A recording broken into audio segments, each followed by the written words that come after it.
Welcome to another episode of Life and Whiskey. Today we are going to do a classic bourbon, Wild Turkey 101. If you follow the Whiskey Tribe, Whiskey Vault at all, you'll know that it's a favorite amongst that group of people, amongst the tribe. Honestly, this will be my first try at Wild Turkey 101 since, really in a long time. I mean, I might have been in high school or early in college last time I tried it. It's the classic Wild Turkey, the turkey split in bowling. I know the tradition is to get a shot of Wild Turkey whenever you get the turkey split, if you are able to pick it up. That would have been the last time that I had a shot of Wild Turkey, and I'm still trying to come up with a reference as to when. It was a long time ago. So you're going to get my notes straight off the top, what I think. Don't really have a reference for it. And like I said, I haven't watched any of the reviews. No idea what I'm going to get out of this, but we'll see how it goes. Wild Turkey 101, created by the Wild Turkey Distillery in Lawrenceburg, Kentucky. Bottle says that it is aged for up to 6 to 8 years. Okay, so that statement means that there's stuff in there. It's a straight bourbon, so it's at least 2 years old, so you can have anything from 2 to 8 years old in this bottle mixed together. 101 is the 101 proof, so 50.5% alcohol by volume. It is, as I said, a straight Kentucky bourbon. And on here, they do you the benefit of telling you that it is barrel char number 4, so level 4 char. And I'd say this falls into a classic bourbon profile. But we'll see what we get out of it. So once again, small bottle, due to volume and price constraints on my behalf.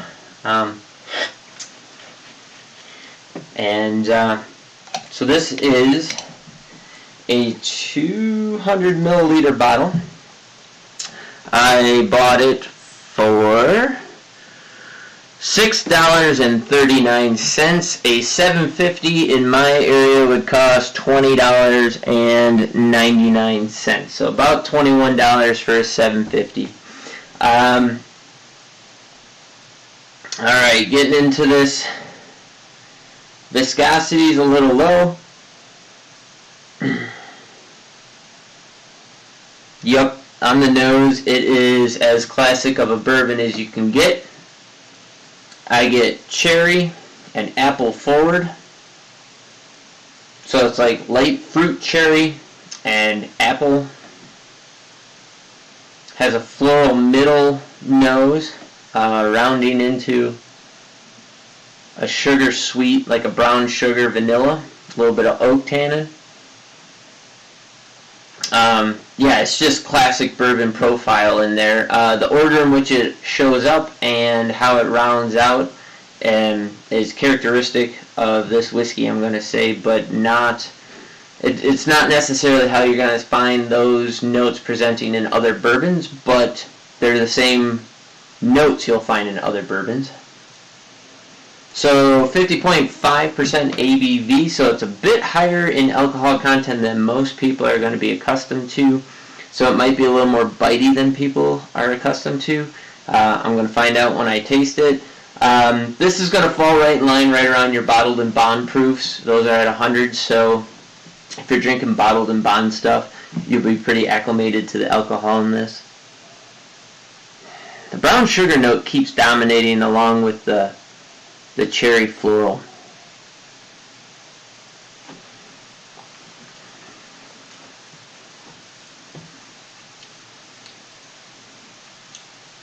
Actually has a pretty interesting profile. It's very dry, like dries out your tongue, kind of dry, like a dry wine. It is sweet forward, not sugary sweet though. It's a dampened down sweetness. It's not syrupy. It's not candy. but it is sweet. It's brown sugar, a dry brown sugar, moves into a mid-floral note, a hint of corn dust, and some oak tannin in there, and then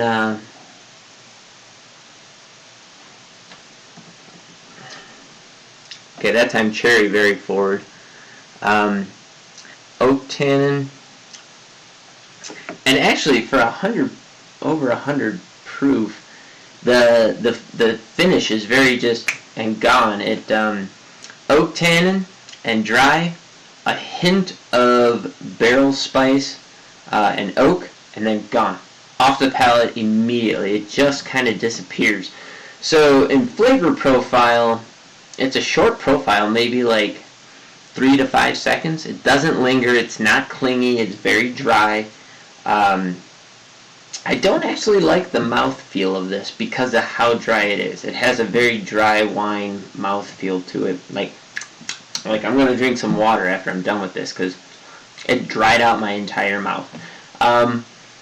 But aside from that, it's a good bourbon. It's probably not what I'm personally reaching for. I know a lot of people really do like it, but personally, not going to be what I want. Now, contrast that, if you go back and watch my video on the Wild Turkey Long Branch, that has become my new favorite bourbon. And for $35, I'm handling, for an extra $15, I'm drinking the Long Branch over the 101 all day long, every single day. Probably my new favorite bourbon. But you know what? Not a bad little whiskey. As always, let me know what you think of it in the comments below, and what you can find it for in your area. I know that this is a highly recommended bourbon amongst most bourbon drinkers. It's easily accessible. You can find it on almost every shelf in America, along with at most bars, restaurants, and places that serve alcohol. So, go ahead and check it out if you haven't already. And also, if you haven't already, feel free to like and subscribe to my channel. Please help me grow. I saw I picked up another subscriber recently here. Thanks for that. Appreciate all of that. Share this video with your friends. Post it on Facebook. Do whatever. And let me know what you think. Let me know what you'd like to see in the videos going forward. The life portion of this particular video, I'm going to add in, quite excited about this. So, I don't know how to phrase it. I'd say I was given permission, but that's not quite correct. My wife encouraged me. So, we're getting close to the due date of our child. We're inside the window now, and I'm hesitant to leave, right? Especially to go places where I'm out of cell service, I'm hours away, something like that. And I'm hesitant to leave, but my wife has encouraged me to go do it. A buddy of mine called me yesterday and said, hey, the Salmonfly Hatch is on, and I want to get out there and do it. And I was at first said, oh, sorry man, I got so much stuff I need to be getting done around the house in preparation for the kids' arrival, and just to kind of make sure my wife is feeling comfortable with everything and that I'm here for when the event actually happens. But she said, oh no, go ahead, I'm fine if you leave for a little while. So this coming week, I will be headed up to Montana to go do some floats with my buddy on either the Big Hole or the Madison or the Yellowstone. Kind of all depends on what's going on with the hatch and the weather and the crowds and whatever at the time. But a salmon fly, and I'm going to hold this up to the camera. Hopefully I can get it to focus here on what it is. Sorry. There. That's a salmon fly pattern. You can see the orange on the bottom. And they're fairly good size. So it's a dry fly that's going to be fished on top of the water.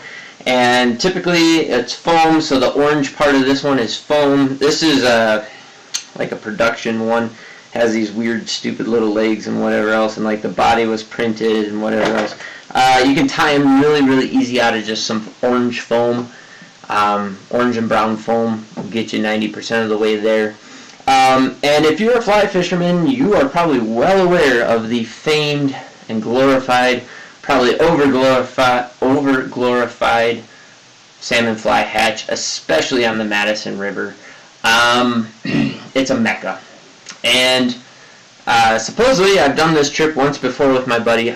He was explaining to me that last time we did this fishing trip, it was to try and catch the Salmonfly Hatch. I didn't know that that was the timing of it, so I was unaware of the issue at the time. But to our surprise, we did not catch the hatch. And so we were kind of talking through it yesterday, how, when the hatch first starts, the fish are kind of gorging themselves on the nymphs, right? So on the emerger patterns that are under the water still or on the water's edge, and so they kind of gorge themselves, and then all of a sudden you'll see this hatch happen where the flies are hatching and coming off the water, but the fish aren't really eating them yet. So first they gorge themselves on the nymphs, then the hatch happens, and the fish aren't really eating too much, so you gotta wait like a day after the fish kind of come back into their feeding pattern, and now they're feeding on the top water on the hatch. They gorge themselves again, then you kind of gotta wait a day too. So it's like an every other day or every couple of day thing, and then you got people coming from around the world to fish the hatch. So the boat traffic, the fishermen that are on the shore and walking and waiting and whatever, like everybody and their brother shows up for these events. So it's kind of an exercise in stupidity trying to deal with people being around, and I mean, it's a cluster. But it's probably something that everybody should experience at least once in life. So I'm going to tie up a couple of these fly patterns tonight, and I'm going to try and prepare for that. And I don't know, like I said, we're going to fish the different rivers, and so like right now we're just finishing runoff. I had a video talking about kind of how that happens, and but I guess Montana got a bunch of snow on Monday last, so today's Friday, that was Monday.